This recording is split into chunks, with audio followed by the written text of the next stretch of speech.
Dito sa ating ginawa, makakatulong siyang magbigay pusyaw at magbigay lambot at binabalik nito sa ganda ng ating balat, maiiwasan ang pagkaroon ng pangingitim.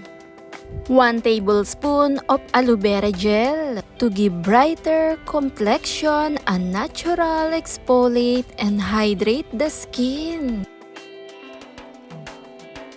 And anti-aging benefits to give gently exfoliate, revealing brighter, smoother skin. And 1 teaspoon coffee powder rich in antioxidant. Contribute to a more youthful appearance and give a radiant skin. Can help lighten the dark spot and help fade dark circle, making it soft and moisturize the skin for maintaining skin elasticity and rich in antioxidant to give lighten and brighter skin. Ramdam mo ba ang pangingitim o pagkaroon ng dark circle dito bandang mata natin? Dito sa ating ginawa, makakatulong siyang magbigay pusyaw at magbigay lambot at binabalik nito sa ganda ng ating balat, maiiwasan ang pagkaroon ng pangingitim. Kumuha lamang ng bulak, dahan-dahan lamang isawsaw at ikalat dito mismo sa bulak natin at ilinis o idampi dito bandang aibag natin. Maganda ang dala ng aloe vera gel kasama ng kape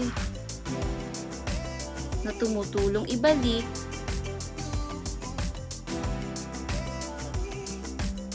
sa pusyaw ng balat. Dito sa bulak, pwede mo itong hatiin. At pagkatapos, tupiin ng maliit. At ilagay lamang ito. I-relax lamang at ibabad ng 5 to 10 minutes at dahan-dahan lamang itong i-relax at i-massage. Binabalik nito sa ayos. Ang pagkaroon ng ating eyebag ay inaalis niya yung mga dark circle. Pagkatapos ng 10 minutes, pwede na itong banlawan. 2 beses sa isang linggo, pwede mo itong ulitin.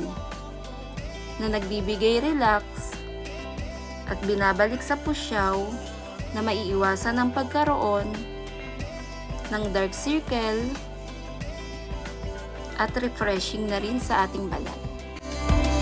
Thanks for watching, guys!